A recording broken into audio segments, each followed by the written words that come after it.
farmers, kakain na ng langka. Ang ganda na pagkahinog, oh.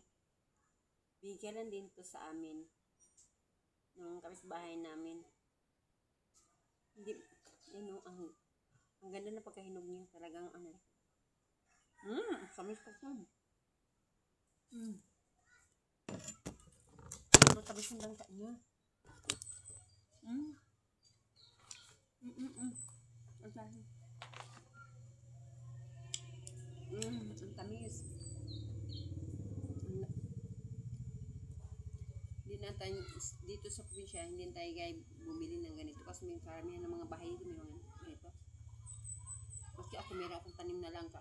So lang, hindi ko pinapahinog. Kaya binibinta ko nga. Mura po kasi may nabibili dito na nagawang gulay. Uli yung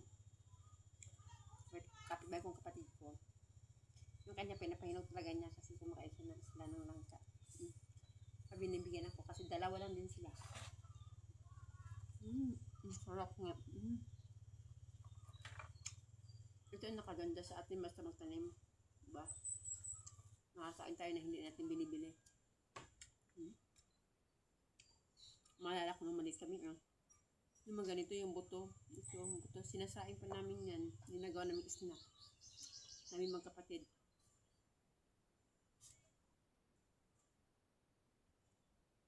Kasi nung bata kami, parang gutom kami magagal sa eskwelahan.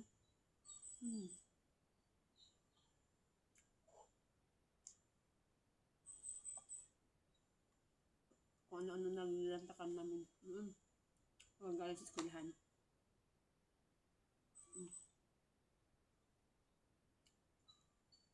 Hindi gaya ngayon na ang mga bata ay nakakain na kung ano-ano.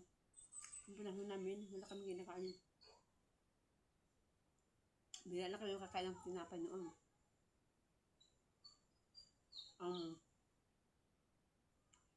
Madalas kinakain namin noon. Saging, kamuting kahoy, mais. Hindi namin na alam yung mga hatong-hato na yan. Kaya, kami nung, parang sabik na kami sa pagkain. Pero ngayon, mga bata aswerte na ngayon kasi nakakain nila kung ano. Hindi napipili ng mga magulang kung anong ulamin. Sa tadak at kami noon, wala, buwad lang, kapiyog, ginamos. Napakasarap na.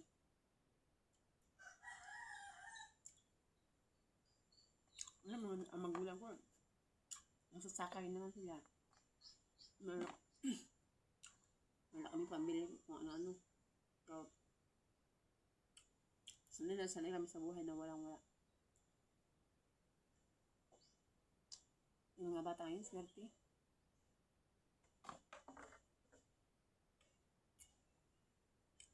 Isa sa mga kabataan noong 1980s, 90s, dumanas yun ng mga bata ng ganyang edad. Ganyang panahon, dumadanas ng tagutom.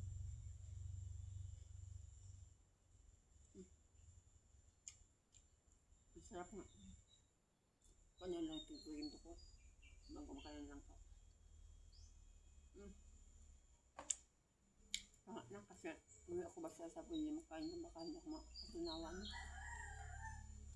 Alam mo mga farmers, lang ka dyan, ang sarap po. Tama-tama sa hinog sa puno siya. Ang sarap. Ang sarap nga. Ayaw ko pa sanang tumigil ko, titigil na ako kay delikado kung ako rin naman na maghirap kung hindi ako matunawan. Thank you for watching guys.